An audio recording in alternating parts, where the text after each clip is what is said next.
वो बीजेपी जो लोगों का विकास जो कर सकती है। और नेशनल कॉन्फ्रेंस के सदर और साबिक वज़ीर आला उमर अब्दुल्ला ने पार्टी के सीनियर लीडर और साबिक एमएलए अल्ताफ कालू के बीमार वालिद की जीएमसी अनंतनाग में अयादत की। उमर अब्दुल्ला ने कहा कि मरकजी हुकूमत ने जम्मू कश्मीर में असेंबली इंतखाबात कराने के लिए इलेक्शन कमीशन को ग्रीन सिग्नल नहीं दिया है क्योंकि बीजेपी इंतखाबात का सामना करने के लिए तैयार नहीं है।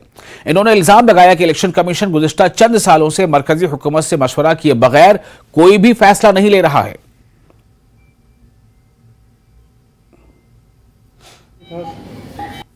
जब कभी फैसला करते हैं तो मरकज़ की हुकूमत के साथ मशवरा करके करते हैं। जाहिर सी बात है कि मरकज़ की हुकूमत ने इलेक्शन कमीशन को ग्रीन सिग्नल दिया नहीं है क्योंकि बीजेपी वाले इलेक्शन का सामना करने के लिए तैयार नहीं है।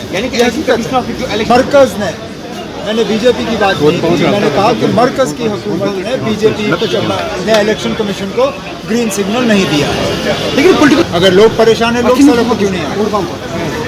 सड़क पर आने से इलेक्शन आपको नहीं मिलेगा, नहीं मिलेगा ना।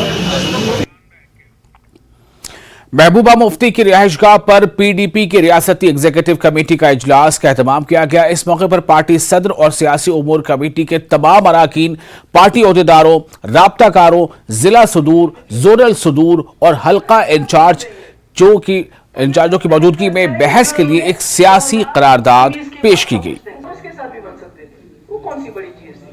इसलिए मेरे लिए सड़क चाहिए कि हमने कहते थे कि जम्मू कश्मीर के लोग, खासकर कश्मीर, वादी कश्मीर के लोग लड़ रहे हैं कुछ और हासिल करने के लिए, मगर मैं कहता हूं जो हमारे पास है, हमारा 370, हमारा आईन, हमारा झंडा, हमारे रेजिडुअरी पास, पहले इसको बचाओ। और शायद उसी को बचाने के लिए मुफ्ती मोहम्मद सईद साहब ने इतना बड़ा फैसला किया, बीजेपी के साथ हाथ मिलाया, ताकि अगर हम इनको खुला छोड़ देंगे तो ये सब तहस नहस करेंगे जो इन्होंने 2019 के बाद सब कुछ तहस नहस किया।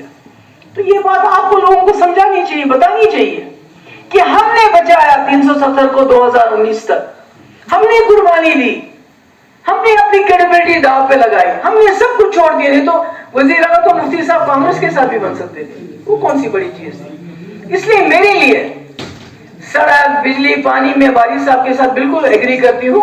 ये लोगों के मसले मसाइल, सबसे बड़ा मसला जो हमारे नौजवानों की जो रिक्रूटमेंट हो रही है, उसमें जो धांधलियां हो रही हैं, रोज बरोज धांधलियां। कोई भी रिक्रूटमेंट पता चलता है कुछ लड़के कोर्ट में चले गए, इसमें धांधली। तो मुझे तो शक है अपनी जगह कि ये जानबूझ के तो नहीं किया जाता है ताकि जम्मू कश्मीर के नौजवानों को नौकरियों से दूर रखा जाए। नहीं तो क्यों, ऐसा क्यों होगा? जो भी रिक्रूटमेंट, उसमें धांधली। आप 5 अभी तो लास्ट हुआ है फायर एंड इमरजेंसी, उसमें भी धांधली। उससे पहले पंचायत ऑफिसर, उसमें भी धांधली। उससे पहले सब इंस्पेक्टर, उसमें भी धांधली। उससे पहले फाइनेंस अकाउंट असिस्टेंट, उसमें भी धांधली। हर चीज में धांधली। ये ऐसा क्यों हो रहा है?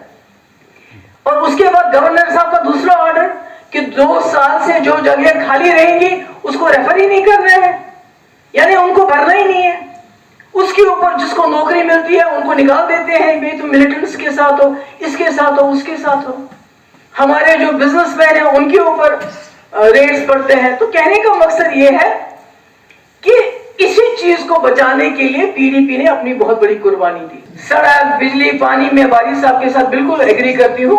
ये लोगों के मसले मसाइल, सबसे बड़ा मसला जो हमारे नौजवानों की जो रिक्रूटमेंट हो रही है, उसमें जो धांधलियां हो रही हैं, रोज बरोज धांधली। कोई भी रिक्रूटमेंट पता चलता है कुछ लड़के कोर्ट में चले गए, इसमें धांधली।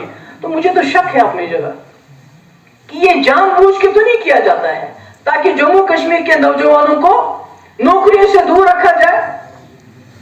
नहीं तो क्यों, ऐसा क्यों?